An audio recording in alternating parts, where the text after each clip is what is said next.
Hello and welcome everyone back to another episode of the Publisher Lab. I'm Tyler Bishop, and uh, we're trying to like Black Diamond this new setup, with Whitney, my co-host. Welcome again, Whitney. Welcome back. Mm.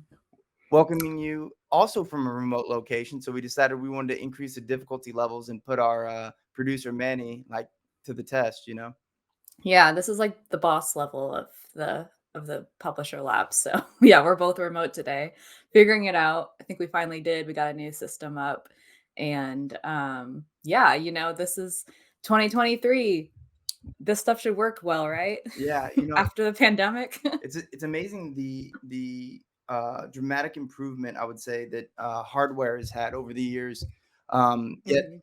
like the software doesn't seem to have like caught up necessarily yet. It's like you can have a video camera that records and uploads things in 4K, yet you know to get the stream to actually work and hopefully it's recording. Those types of things Yeah. still seem to be a bit of a struggle. Yeah, well, luckily we have somebody like Manny doing most of that for us, because he has always knows what he's doing. If he doesn't, he knows how to troubleshoot. So it's been a good experiment. But we have some good topics on the docket today. Most of it, actually, only one of it has to do with AI today, which I know is a shocker. But there is other stuff going on in digital What publishing. could it be?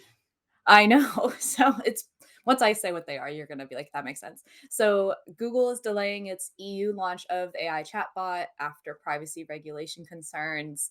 Facebook traffic is falling and how you can combat the decline. And then making money on YouTube just got easier. So we'll just jump right in to the EU is not going to launch its AI chatbot after privacy regulation concerns. It's delayed the launch of its generative AI chatbot Bard in the European Union, and it's unclear when they'll launch it.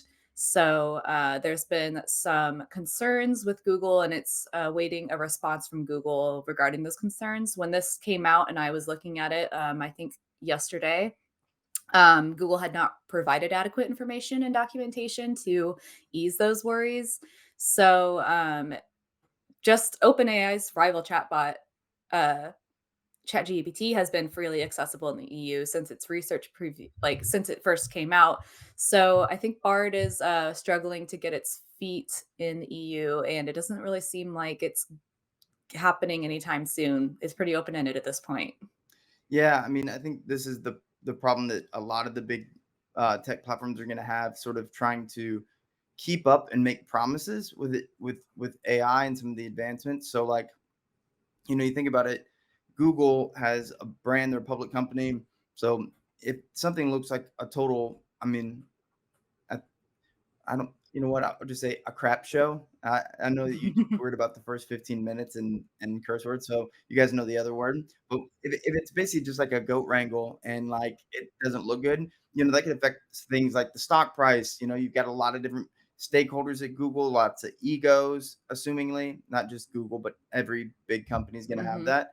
And so when you end up with something like that, what happens is that you have to have these like sort of like committed projects. And if you say something publicly that you're going to do or offer, then you have to do it. And if you don't, and you have to issue statements about delays and things like that. Meanwhile, if you're a AI startup or somebody with a little bit less that you have to manage, you can move so much more like quickly and have some agility in the way that you launch and distribute things. So I think in general what we're going to see is that Google is going to be behind everybody else. um, and hopefully that means that they'll find ways to integrate it into their existing products that people use faster. But I wouldn't expect for them to have the best version of anything the soonest, or maybe even ever, because their real value add in this point is they kind of remind me of, if people will remember the game consoles. um, Mhm. like Whitney, at what age did you stop playing video games, or have you stopped? You still play games at all? Um, I kind of stopped with PS2, honestly, which I know is like forever ago. But I wasn't a big gamer anyway. We just always had a console and I'd hop on every once in a while. But like basically, once my brother got an Xbox, I was like, not interested.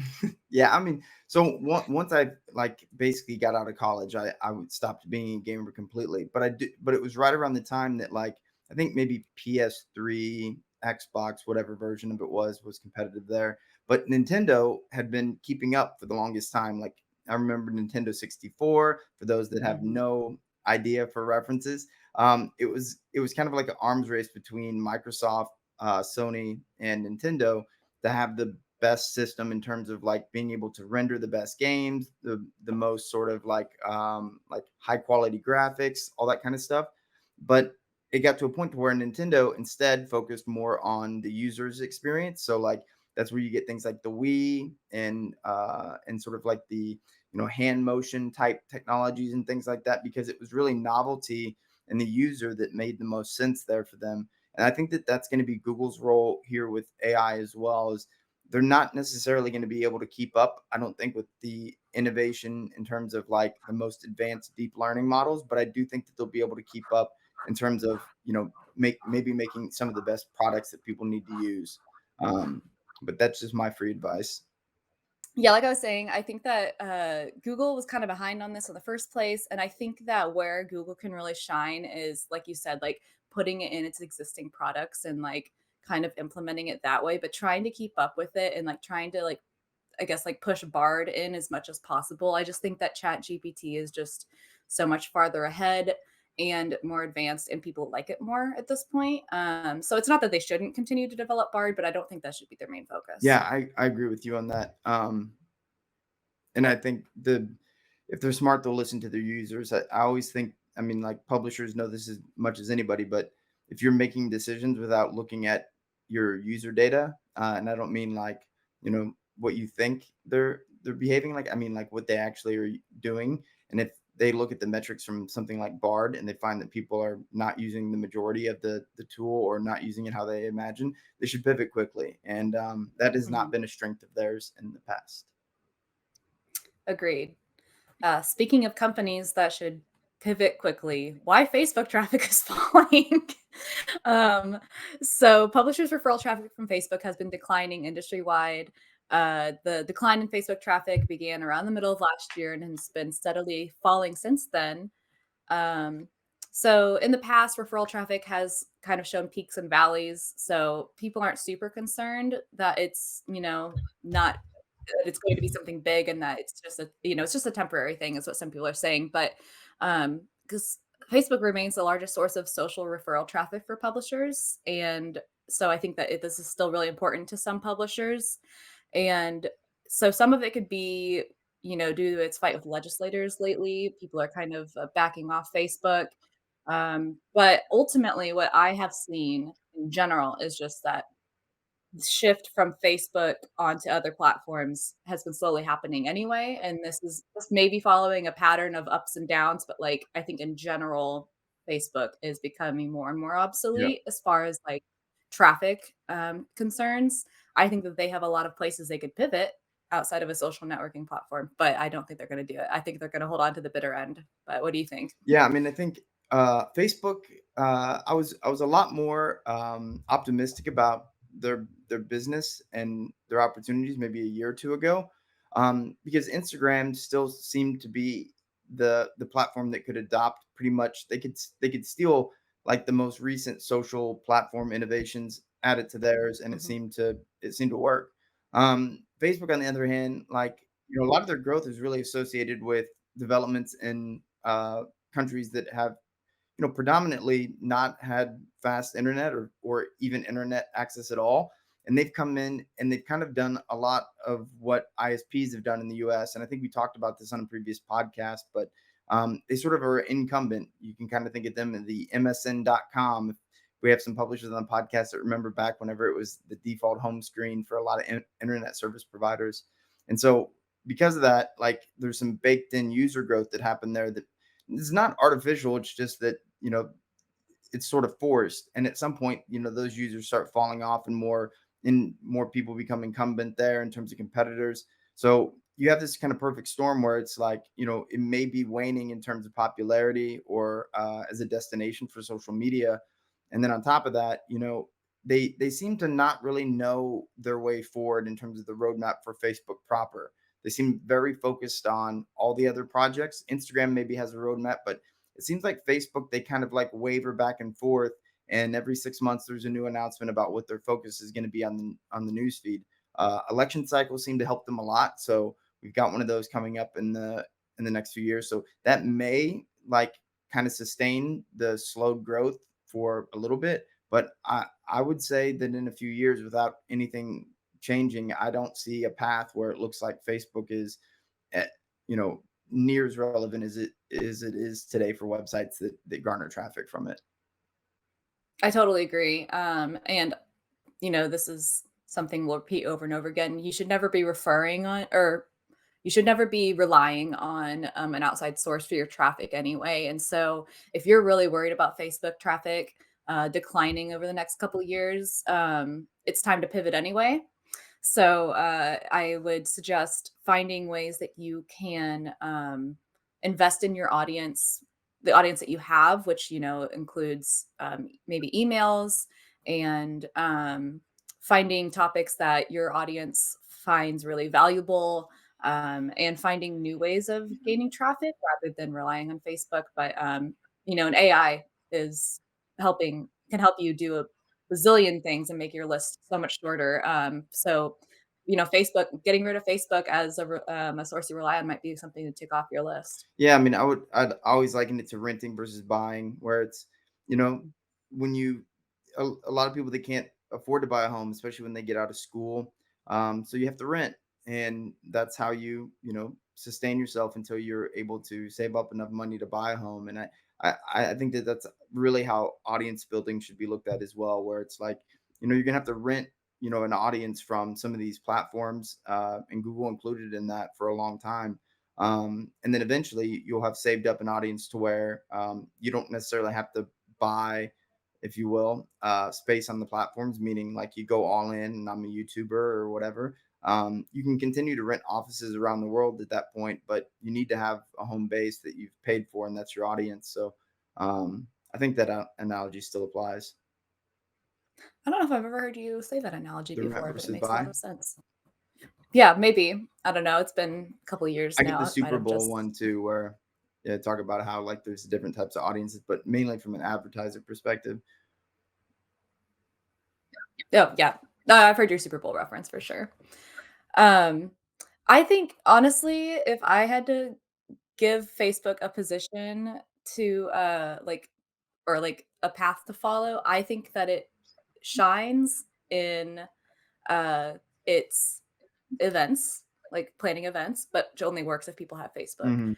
Um, and then also its marketplace. I just think that those are its two shining things it should focus on, and the rest of it, You, I you, think I it's think you want Facebook to be a better Craigslist. yes. I do, and that's how I use it. So Yeah, and I think the challenge for them is because they are so many people do have Facebook accounts, and they've done a good job of making their SDK available to developers so that you can do like the Facebook login. They've sort Mm, of like blended it into Messenger, which is like in WhatsApp. So those two things are like things that a lot of people across the world are sort of stuck using in a lot of ways. So mhm, they have that audience from that respect. So they try to keep everybody centralized. So like marketplace competes a little bit with either Craigslist or something like that. Events, kind of the same types of players. You could throw maybe next door into that for different people and stuff like that.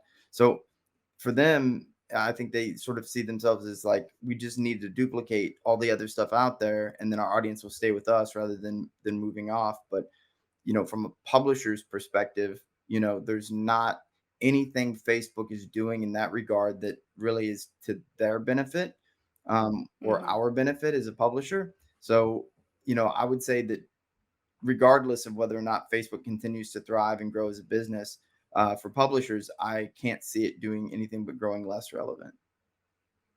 Definitely. Hi everyone, my name is Charlie and I'm a technical publisher advocate here at Ezoic, and I'm here to tell you about Ezoic Ads. Did you know that you can maximize your website monetization using Ezoic's sophisticated AI?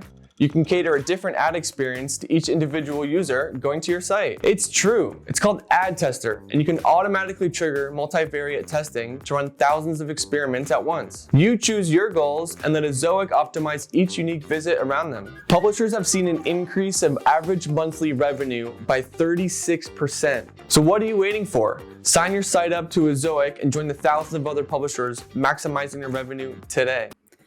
And so something that's hoping to become more relevant is YouTube.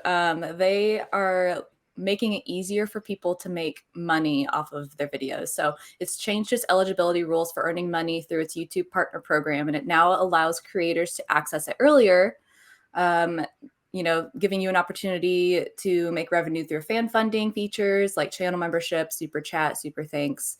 And so now the threshold is 500 subscribers, 3 public uploads in the last 90 days, 3,000 watch hours in the past year, or 3 million shorts views over the previous 90 days. It used to, you have to be like 1,000 subscribers and 4,000 watch hours. So they've lowered it quite a bit. And I think this is a direct competitive move against platforms like TikTok, and trying to get people monetizing on YouTube rather than switching over to TikTok and abandoning YouTube. Probably Patreon and What do you Substack think? as well, right? Yeah.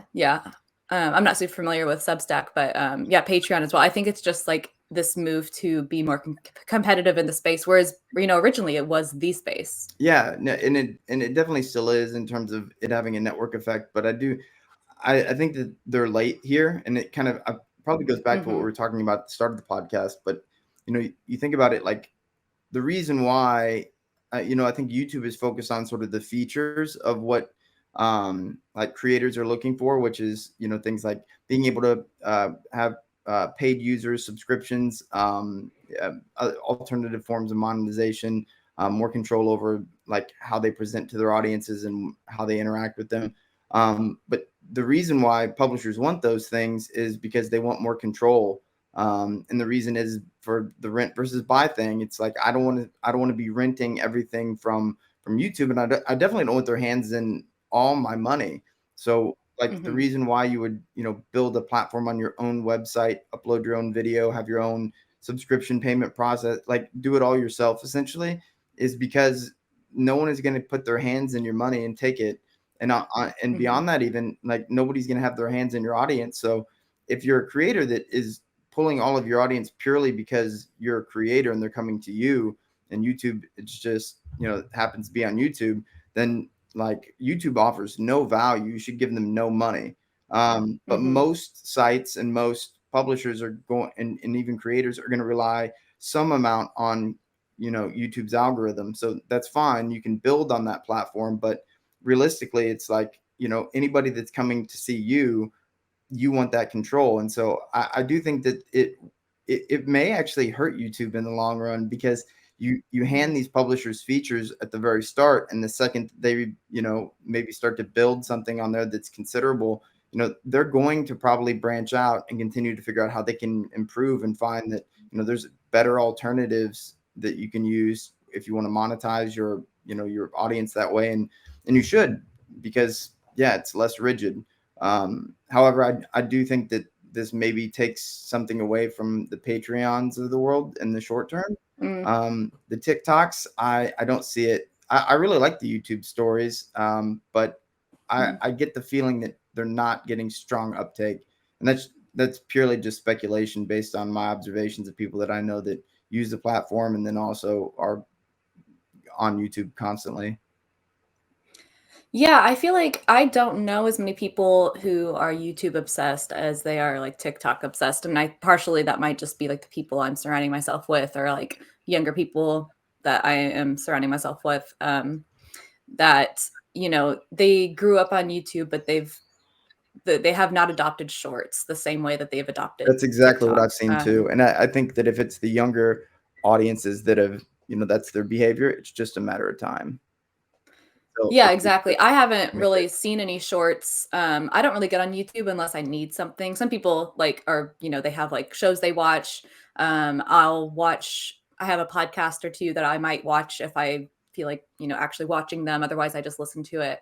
But I don't usually go to YouTube unless I need to know how to do something or I want an idea for something. And that's just always been my behavior. I know that's not everybody's behavior my age and, on both sides of my generational group. There are people that love YouTube. And so they might be, more into YouTube shorts where, they might not download TikTok. But I think, yeah, kind of like we were saying, like younger generations are, that's where they're at. They're on TikTok for the most part. And I just don't see them adopting shorts. I don't know. What do you think that YouTube would have to do? Maybe this is too big of a question because otherwise, you'd be running YouTube. But what do you think the YouTube has to do in order to try to catch up to something like TikTok and like be more relevant? I don't know that they can. Yeah. I think it may be the wrong mission. If Yeah. they wanted to do it, the only thing that I can think of are things that I would consider really risky to their mainline business, so I wouldn't do it. But Yeah. it's basically like a complete restructuring of the UI UX. It's like, I mean, you saw it with Instagram, and they got a lot of flack for it, but I honestly think it probably panned out for them, where there was a Mm-hmm. extreme emphasis put onto Reels, and like Mm-hmm. it disrupts user behavior because if you're used to being able to scroll through your feed and you're having a completely different experience, and next thing you know, it's like you're basically having a TikTok experience because you've started viewing a video or something like that. At first that can be jarring, but like Mm-hmm. the addictive quality of that sort of short form autoplay video, it captures people, but they're there basically looking for that already. With YouTube, I think it would be far more disruptive if all of a sudden you went to YouTube to search Mm-hmm. for something and you're getting, like, especially on your phone, basically the TikTok experience where it's like, I think people kill time a lot of times on social media. And, Mm-hmm. on YouTube, if you're basically making it harder to find what you're looking for, I think, like, yeah, it's like you'll go elsewhere or you'll use Google as a search engine as opposed to YouTube, which YouTube gets a considerable amount of people that use it as a search engine, like firsthand. So Oh yeah, I they're in a tough totally. spot. I'd go right in there and ask how to do stuff all the time, ask it questions all the time. I think that's really kind of the difference in YouTube and TikToks is that YouTube started out as long form content and I think it really still thrives there. I understand that like they need to try new things and try this like short form vertical video and stuff, but I just don't think I don't think that I think they're past the point where they can like catch up to something like TikTok and doesn't mean they should stop doing shorts. I just don't know, how long it's going to last. And like you said, I think finding other ways to monetize your video content really makes a big difference when stuff like this happens. Because like they could change the eligibility again anytime they want Yeah. to, and they could make it harder. And Because so there used to relying not on really something like be any set criteria, like in right, the regard of like, the watch hours and things like that. And I think a yeah, lot of people that were burned by that or found that like distasteful for whatever reason. But I remember having a YouTube channel in the, back in the early days when you could first monetize and being surprised at how hmm much money that my audience was already generating. It wasn't a lot, but hmm it was enough to basically encourage me to want to keep going. And I wonder how much that they have potentially hurt sort of like, I guess like their long-term growth, like hmm like a few years ago when they started doing this, like it's really hard to measure how many people basically just didn't keep going. It's something we talk a hmm lot about at Ezoic. It's like what types of things like generally help a publisher like stick with it that's growing. And yeah. there's no one answer. And I think that, like for that reason, YouTube may have done more harm here than they realize. Yeah, definitely. And I think that, harkening back to Facebook, it's just another one of those things where you can't rely on other platforms to be to save you or, be your holy grail or whatever you want to call it, the source of all your traffic and all of your revenue, because this changed for the better. Obviously, creators can, make money earlier now, but like I said, they can change it again at any time if it's not working for YouTube. And so if you're relying on something like this, it can really rock your world if they decide to change it in any way that isn't advantageous to you. So finding other ways to monetize your any of your content, but then also your video And I, content is just really and I important. know that there's publishers that are listening or watching this, that just this is like classic history lesson where they would probably hmm warn anybody on this podcast that hasn't been doing this for a couple decades or just a decade even, because the thing is that this happens over and over and over again, whether it's Google or Facebook or Twitter or Alta Vista. It doesn't really matter where like the dominant source of traffic comes from. Like it doesn't even have to be that the platform goes away. The platform can just shift. It's like, a lot of people made money off of Facebook pages, 7, 8 years ago, and they could build them quickly. And today it's like, it's a losing strategy.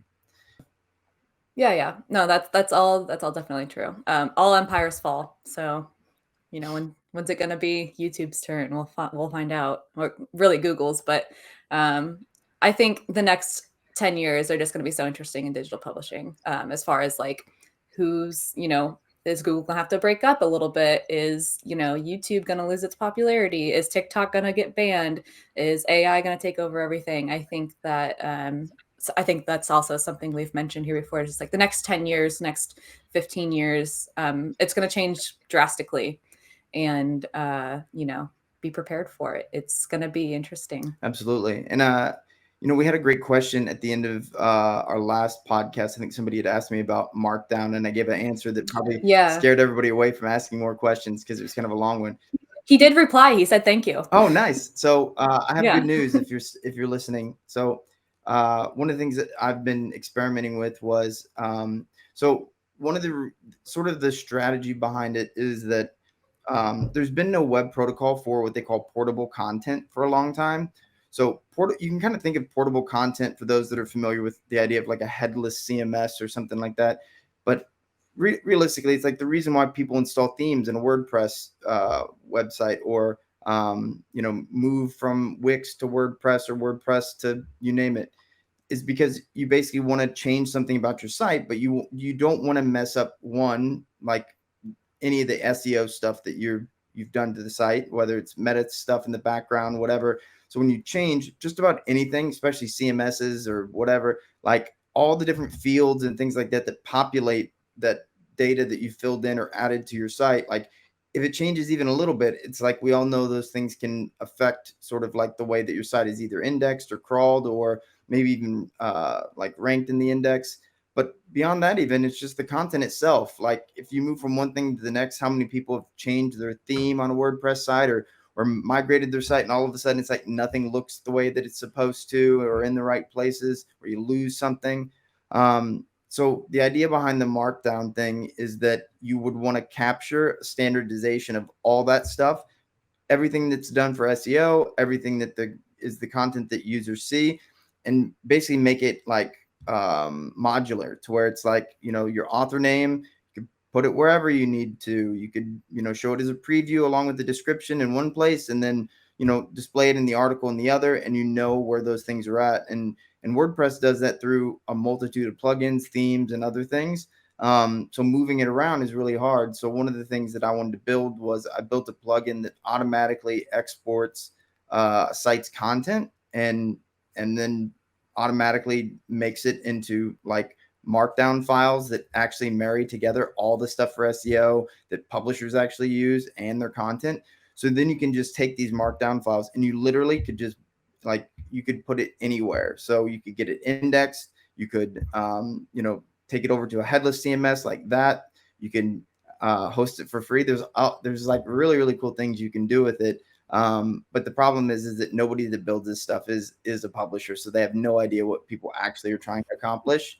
So realistically, what I've put together is kind of like, it's an experiment at best, but next episode, I'll tell people where they can download it. And then I would highly recommend that you would basically just read the sort of like the summary of it. So I think realistically, this is something that maybe publishers with a more technical understanding could experiment with, or maybe even just play with on a test site or something. But I think it would give people a really good start to this idea of having your content be portable so that AI systems, people, indexes all around the world or platforms, you could basically send pieces of your content out there easily. It makes it easier for AI to market it. But yeah, it was just kind of a for fun project. It's not a product or anything to sell. It's just some free software for people if they're interested. And I'll put it up on my GitHub and tell people where to get it. Yeah, that sounds great. Maybe back up your website before start messing around. Yeah, I recommend you don't do this unless you kind of like want to experiment and generally understand kind of what's happening. But I'll kind of lay it out and who I think should maybe try it and how. Sounds good. Can't wait to see it. Well, was there anything else that you wanted to touch on besides your secret special project? It's not a secret special project. It is just a It's hobby. not I don't want to secret. sell it too hard because it realistically it's something that I'm going to be learning along the way as well. But Yeah. no, I think that's it. It's a really exciting time for publishers. The more and more stuff that I'm able to use and sort of like get my hands on from an AI perspective, I find that it's making accomplishing things so much easier and faster. Yeah. And you know, we talked about this a lot the last podcast. That's absolutely what publishers need to be doing right now is you need to be thinking about every single thing you do and how do I basically like not have to do that anymore. And you'll find the stuff that you just can't say, well, AI just definitely, this is me. I know this information. I'm going to have to tell the AI this. That's the stuff that you should do. Yeah. What's that? Wasn't there like a phrase or something? It's like there's an app for that. Wasn't that like Yeah. there's like now it's like there's AI for that. I think You that know, might like have for been literally Apple's anything that slogan. you could want to do. Was it? Yeah, that makes sense. You heard it here first. There's AI. There's an AI for that. So Yep. go out and Marketing find agencies things of the that can world make your life send easier. Whitney money. Send me money, please. Okay.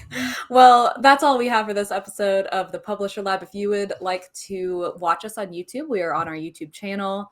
You can find us on Ezoic's YouTube channel. You can find us on all podcasting platforms. We have publisherlab.org where you can find the episodes, but then also leave a comment, a question, concern, any advice you want to give us for maybe doing podcasts remotely, any topics you want us to cover, you can leave us something there. You can leave us a YouTube comment, leave us a review on whatever podcasting platform you use. We'd love some new reviews on there. I think we have some good ones on there, but they're from a little while ago, so we could use some new reviews on there. I know that some of you are enjoying the podcast because I see it on YouTube. So if you could head on over and give us a rating, we would really appreciate that.